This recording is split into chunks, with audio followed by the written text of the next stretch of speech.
आप लोग आज दशहरा की आप सबों छात्र को ढेर सारी शुभकामनाएं।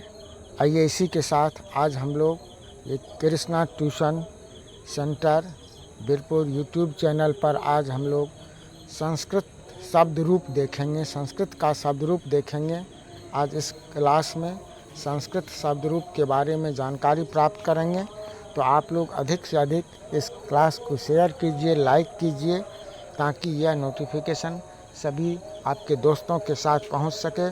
तो आइए सर्वप्रथम हम राम शब्द रूप जानते हैं। जो राम शब्द रूप क्या है, देखिए यह शब्द रूप जो होता है वह 8 विभक्ति में होता है और तीनों वचन में चलता है।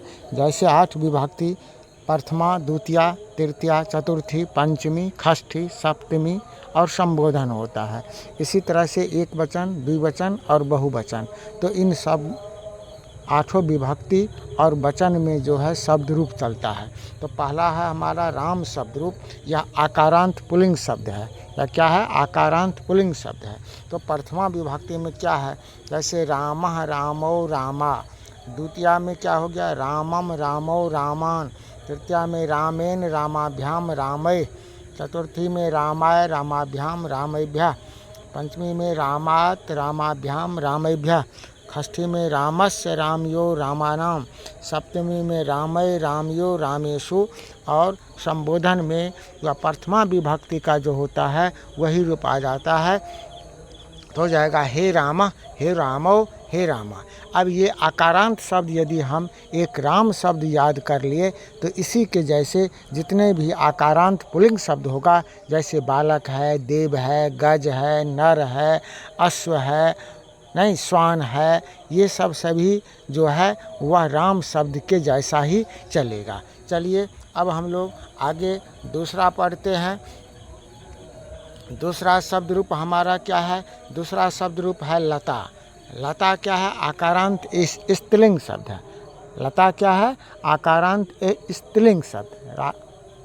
लता आकारांत स्त्रीलिंग शब्द। इसके बारे में देखिए क्या है। जैसे प्रथमा विभक्ति में पहले देखेंगे, प्रथमा में लता, लते, लता। द्वितीया में क्या है? लताम, लते, लता।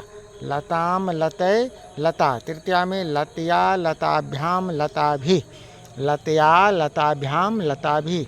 चतुर्थी में लताए, लताभ्याम, लताभ्य।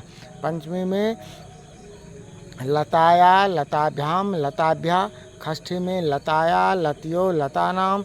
सप्तमी में लताया, लतियो, लतासु। संबोधन में क्या होगा? हे लते, हे लता, हे लते, हे लता। तो इस तरह से लता शब्द जो है हम देखें आकारांत स्त्रीलिंग शब्द देखें। तो अब लता शब्द याद करने से जितने भी आकारांत स्त्रीलिंग शब्द होगा वह लता के जैसे चलेगा। जैसे रामा है, रामा क्या है? आकारांत शब्द स्त्रीलिंग है, तो रामा भी लता के जैसे चलेगा। अगला शब्द रूप हमारा है नदी। अगला क्या है? नदी इकारांत शब्द। अगला क्या है बाबू? नदी इकारांत शब्द। क्लास को शेयर कर दीजिए, ये सभी के लिए महत्वपूर्ण है, इसीलिए क्लास को शेयर कीजिए। ये है नदी, नदी इकारांत शब्द, दीर्घ इकारांत शब्द। अब यदि नदी दीर्घ इकारांत शब्द हम पढ़ लेंगे तो जितने भी दीर्घ इकारांत शब्द होगा, नहीं स्त्रीलिंग का, किसका? स्त्रीलिंग का। याद रखिए शब्द रूप जो होता है वह पुल्लिंग में भी होता है, स्त्रीलिंग में भी होता है और नपुंसक लिंग में भी होता है। तो आज हम लोग पुल्लिंग और स्त्रीलिंग का कुछ शब्द रूप देखते हैं, फिर बाद में नपुंसक लिंग का भी देखेंगे, ऋकारांत शब्द का भी बाद में देखेंगे। आज हम लोग कुछ स्त्रीलिंग और पुल्लिंग का ही देख रहे हैं। तो नदी का क्या है? प्रथमा विभक्ति में क्या है? नदी, नद्यो, नद्यः। प्रथमा विभक्ति में क्या हो गया? नदी, नद्यो, नद्यः। द्वितीया में क्या हो गया? नदीम, नद्यो, नदी। नदीम, नद्यो, नदी। तृतीया में क्या हो गया? नद्या, नदीभ्याम, नदीभि। नद्या, नदीभ्याम, नदीभि। चतुर्थी में नद्यै, नदीभ्याम, नदीभ्यः। चतुर्थी में क्या हो गया? नद्यै, नदीभ्याम, नदीभ्यः। पंचमी में क्या हो गया? नद्या, नदीभ्याम, नदीभ्यः। नद्या, नदीभ्याम, नदीभ्यः। षष्ठी में नद्या, नद्यो, नदीनाम। षष्ठी में क्या हो गया? नद्या, नद्यो, नदीनाम। सप्तमी में नद्याम, नद्यो, नदीषु। नद्याम नद्यो नदीषु, और संबोधन में हे नदी, हे नद्यो, हे नद्यो, हे नद्या, हे नद्या। नहीं, इस तरह से हम लोग नदी दीर्घ इकारांत शब्द देखे, है ना। अब जितने भी दीर्घ इकारांत स्त्रीलिंग शब्द होगा वह सब नदी के जैसा ही चलेगा, ठीक है ना। सिर्फ लेकिन पति को छोड़कर, पति क्या है, हर्षिकारांत शब्द है ना। और इसी तरह से मति, ये क्या है, हर्षिकारांत शब्द। सखी क्या है, हर्षिकारांत शब्द। कवि क्या है, हर्षिकारांत शब्द। तो ये दीर्घ इकारांत शब्द स्त्रीलिंग जितना होगा वह नदी के जैसा चलेगा। अब हम लोग देखेंगे हर्ष इकारांत पुल्लिंग शब्द। क्या देखेंगे, हर्ष इकारांत पुल्लिंग शब्द, हर्ष इकारांत पुल्लिंग शब्द देखेंगे। हर्ष इकारांत पुल्लिंग शब्द में आज हम देखते हैं कवि। क्या देखते हैं, कवि। तो कवि का क्या होता है, देखिए कवि, कवि, कव्य, कवि, कवि, कव्य। नहीं, द्वितीया में कवि, कवीम, कवि, कवीन, कवीन, कवीन, कवि, कवीन। तृतीया में कविना, कविभ्याम, कविभी।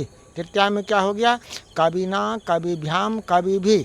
चतुर्थी में क्या हो गया, कव्यय, कविभ्याम, कविभ्या। चतुर्थी में क्या हो गया, कव्यय, कविभ्याम, कविभ्या। पंचमी में क्या हो गया, कवय, कविभ्याम, कविभ्या। षष्ठी में क्या हो गया, कवय, कव्यो, कविनाम।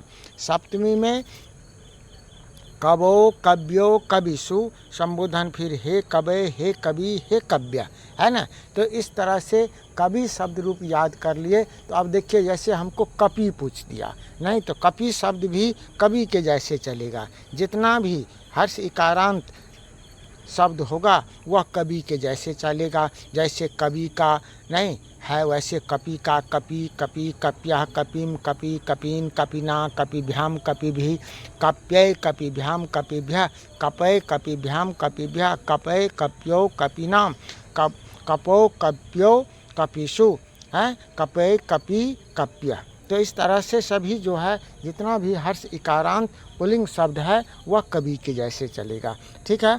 अगला शब्द जो है पति को छोड़कर, क्योंकि हर्ष इकारांत पति शब्द भी पुल्लिंग है, हर्ष इकारांत ये भी है, लेकिन इसमें क्या है, थोड़ा सा अंतर पड़ जाता है। थोड़ा सा इसमें क्या होता है, अंतर आ जाता है।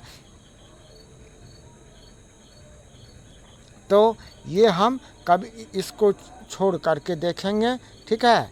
तो ये क्या है, पति शब्द रूप देखेंगे। पति शब्द रूप, पति शब्द रूप क्या है, तो पति शब्द रूप जो है देखिए, पति, पति, पत्या, पतिम, पति, पतीन, पत्या, पतिभ्याम, पतिभी, पत्यय, पतिभ्याम, पतिभ्या, पत्यु, पतिभ्याम, पतिभ्या। षष्ठी में पत्यु, पत्यो, पतिनाम। सप्तमी में क्या होगा, पत्यो, पति, पत्यो, पतिषु, पते, पति, पत्या। तो पति शब्द में थोड़ा सा अंतर आ जाता है, जो कि कवि के जैसे नहीं चलता है। क्योंकि कवि में इससे पहले देखिए क्या पढ़े हैं, जो प्रथमा में कवि, कवि, कव्य, पति, पति, पत्या। द्वितीया में कविम, कविम, कवि, कवीन। इसमें पतिम, पति, पतीन, पति। तृतीया में क्या हो जाता है, कविना, कविभ्याम, कविभी। और यहाँ पर देखिए तृतीया में हो गया पत्या, पतिभ्याम, पतिभी। इसी तरह से चतुर्थी में क्या होता है, कविये, कविभ्याम, कविभ्य, लेकिन इसमें क्या होगा, पत्यय, पतिभ्याम, पतिभ्य। यहाँ पर पंचमी में कवय, पंचमी में कवय होता है, लेकिन यहाँ पर पंचमी में हो जाता है पत्यु, ठीक है। तो इस तरह से आज हम लोग ये शब्द रूप को देखें। आप लोग इस शब्द रूप को याद कर लीजिएगा। महत्वपूर्ण शब्द रूप आज हम लोग देखे हैं। इससे 2 नंबर आपका आने वाले बोर्ड परीक्षा में सुरक्षित हो जाएगा। फिर नेक्स्ट क्लास में और शब्द रूप देखेंगे। तब तक के लिए आप सबों को अनिल सर का बहुत बहुत धन्यवाद। इसी के साथ आज का क्लास जो है समाप्त होता है। जय हिंद।